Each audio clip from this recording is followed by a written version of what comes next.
Ndabashuhuje. Uyu munsi tugiye kuganira kuri tungurusumu. Tungurusumu niyo tugiye kuganiraho rero.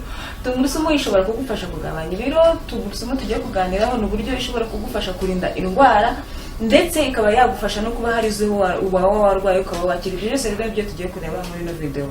Rero ntucikwe kuko abantu benshi usanga bafite ikibazo cy'uko nimba yayiriye ari mbisi agira ikibazo cy'uko ari bugende ahumurira abantu nabi cyangwa se ajya kubavugisha akabanza kestiza mbabarire rwose na tungurusumu niwumvaga umuraka atameze neza umenye ikibazo kiri.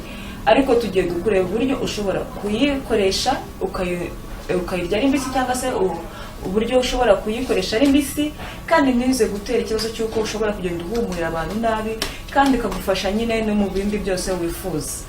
Ntucikwe rero miliyari gishaka muri kumwe niba utarakora subscribe please kora subscribe kandi noneho ubike gutera comment ugira ikintu utubwira nawe kuko uko ubizi cyangwa se ikindi wumva wifuza ndetse na share ku muntu wumva ushobora kuba yayikenera naho mukanya.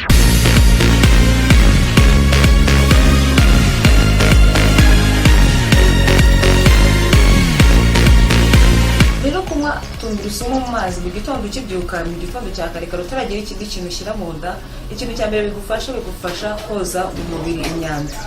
Murabizi ko abantu iyo wariye turya imyanda myinshi niko nabivuga kuko amavuta tuba twariye, amasukari tuba twariye aba ari ibintu byinshi. Rero iyo wiriwe umunsi wose urya ibintu byinshi bitandukanye ni ukuvuga ngo umubiri ugenda ubibika. Rero ni byiza ko ugomba kwiga uburyo ushobora kuzajya woza umubiri wawe bitarinze biba ngombwa ko bigenda bikaba byinshi bikaba byagutera kurwara. Rero tungurusumu kuyinywa mu gitondo mu mazi ikirahure cyangwa se kuyanywa mu gitondo bifasha koza umubiri, bigafasha koza ya mikrobe yose, ya myanda yose, ya mavuta n'amasukari tuba twariye tuba twirwanye umunsi wabanjirijeho, bikaba byafasha kubyoza rero mu mubiri. Urumva rero ko kuyinywa mu gitondo ari byiza cyane.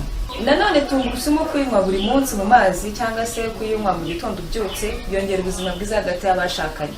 Ubushakashatsi bwagiye bwerekana ko hari abagiye abantu bageramo ugasanga ntibagikunda kubaka urugo, ugasanga rero hagiye havukamo ibibazo. Rero ni byiza kunywa tungurusumu kuko ituma nanone byongera intangangabo, bikongera umubano mwiza hagati y'abashakanye. Urumva rero ntibiyongera muri details uko bigenda, ariko urumva ko ari byiza ko kubura umugore cyangwa umugabo ukaba wamenya kunywa tungurusumu mu mazi kugira ngo icyo gikorwa kizajye kigenda neza hagati yanyu kuko yongera n'imbaraga mu mubiri w'umuntu.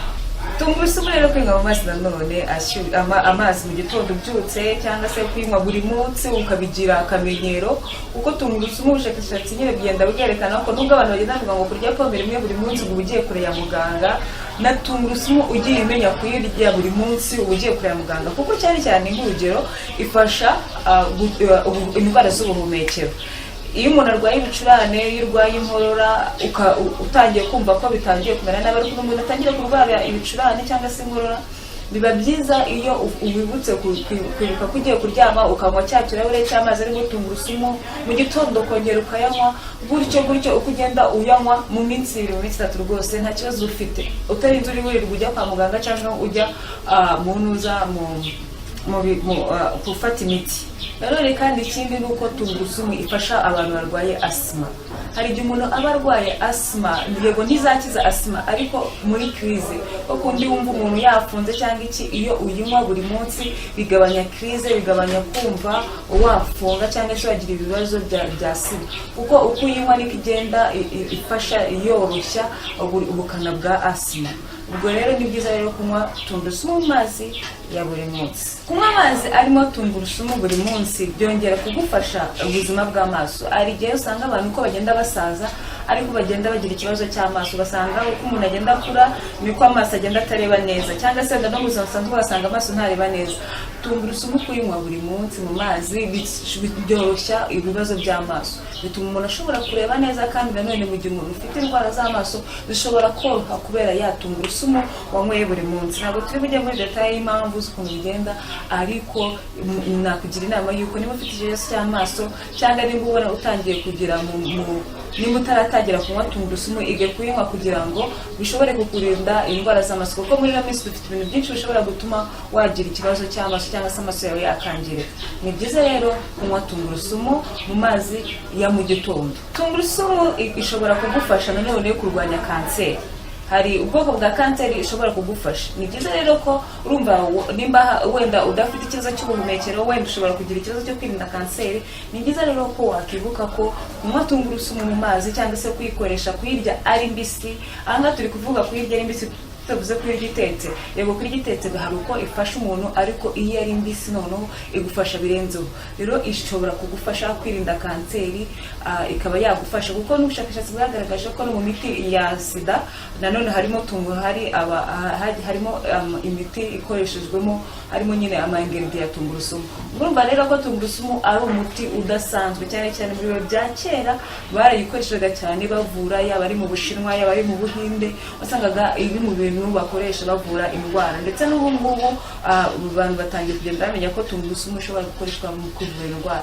Ni byiza rero kuyikoresha wirinda kanseri, wirinda n'izindi ndwara zose tuba turi kuvuga ruguru. Tungurusumu rero ifasha nanone ama-infection, ifasha infection urinaire, cyane cyane infection urinaire cyangwa se ama-infection y'umwijima nanone irayafasha cyangwa se ikaba yayakiza. Cyane cyane ku bagore usanga bagira iki kibazo cy'ama-infection urinaire, bakaba bagira ikibazo cy'uko nk'umugore utwite akaba yakuramo n'inda cyangwa akabyara umwana utameze neza kubera ko yararwaye infection. Ni byiza rero gukoresha tungurusumu kuko usanga aya ma-infection yangiza cyane, yangiza mu buryo bw'umubiri, akangiza mu buryo hagati y'abashakanye, ndetse akangiza no ku bana abagore cyangwa se abakobwa babyara. Ni byiza rero kumenya gukoresha iyi tungurusumu, ukayirya ari mbisi cyangwa se ukanywa mu mazi kugira ngo ifashe kukurinda ama-infection cyangwa se inayagukize, kandi umenye ko isuku ari yo ngombwa mu kugira ngo murinde infection. Rero na tungurusumu uyikoresheje ishobora kukurinda za infection, ndetse na infection z'umwijima nanone kuyikoresha irazigabanya cyane se ikanazikiza. Iyo tugiye kuvuga kuri tungurusumu ku bijyanye n'ubwiza, nicyo gice tugezeho, usanga ifite uruhare runini mu bijyanye n'ubwiza. Cyambere cyo usanga tungurusumu impamvu ishobora kugufasha mu bijyanye n'ubwiza, ifite ibirinda bacteria, ikaba ifite ibirinda microbe, ishobora no nanone gufasha uturemangingo kongera kwiyubaka ndetse no kubumbatira. Icyo cyonyine gishobora gutuma ushobora kugiye kwirinda indwara ndetse no ku bijyanye n'ubwiza nabwo ikagiramo uruhare. Tuba tumaze rero kuvuga ibijyanye na tungurusumu ku bijyanye n'indwara, ukuntu ushobora kurinda indwara, uburyo ushobora kuyikoresha warwaye nko ku bicurane hamwe n'ibindi, ndetse burya no ku mutima naho ni byiza ko umuntu ukoresha tungurusumu buri munsi uyirya ari mbisi cyangwa se unywa amazi, nk'uko tuza kureba uburyo tuyikora nyine kugira ngo ushobore kukorohera. Ifasha ku mutima kuko ituma imitsi ikora neza kandi ikongera circulation cyangwa ikongera gukora kw'imitsi neza, ikaba hari ukuntu imitsi igenda yifunga cyangwa se ntiyongera gukora neza, rero bituma byongera imitsi igakora neza. Urumva rero imitsi ikora neza n'umutima no kuvuga ngo ufite amahirwe yo gukora neza. Rero ku bijyanye n'ubwiza, tungurusumu ni nziza kuko tungurusumu irimo ibituma ibirinda bacteria, ibirinda microbe, ibituma uturemangingo dukora neza, kandi nanone urumva ko ifasha n'imitsi gukora neza. Rero ibyo ngibyo bigatuma umuntu ashobora kugira umusatsi, ituma umusatsi udacikagurika, ituma kandi n'uruhu rumera neza.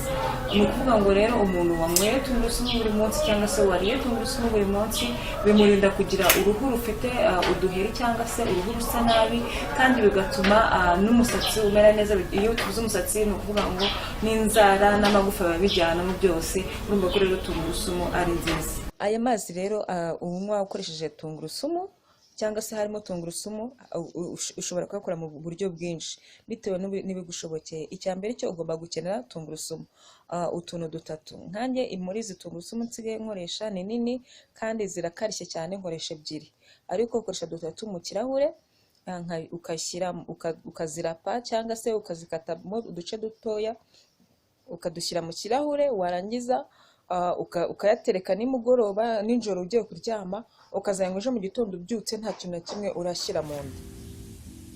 Cyangwa se nimba ushobora rero kongeramo indimu cyangwa se ubuki mu gihe ushaka kugira ngo uhindure uburyohe cyangwa se uhindure uburyo bihumura.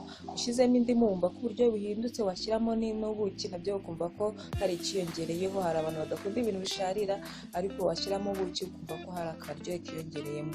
Ibyo byose rero ushobora kubikora. Ubwo ni uburyo butatu mvuze icyarimwe ushobora gukora ugategura aya mazi arimo tangawizi.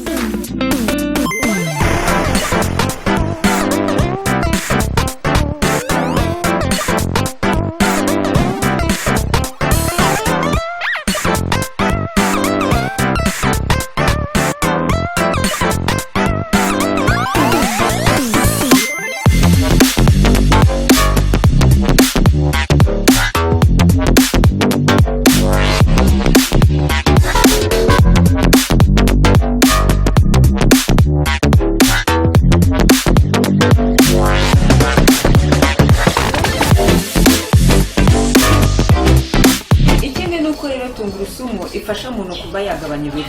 None urumva ko muri bwa bundi bijyanye n'ubwiza, kuko ikintu kijyanye no kongera ibiro ni ikintu bazo cyane muri ino minsi, kandi cyahoze ari n'ikibazo muri rusange.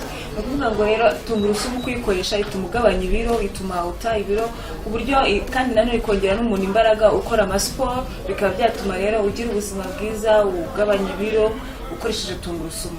Rero nahangaha dusoreje ikiganiro cyacu. Niba utarakora subscribe, ukore subscribe, kandi comment na share na like byose biba bikenewe. Nawe utaha.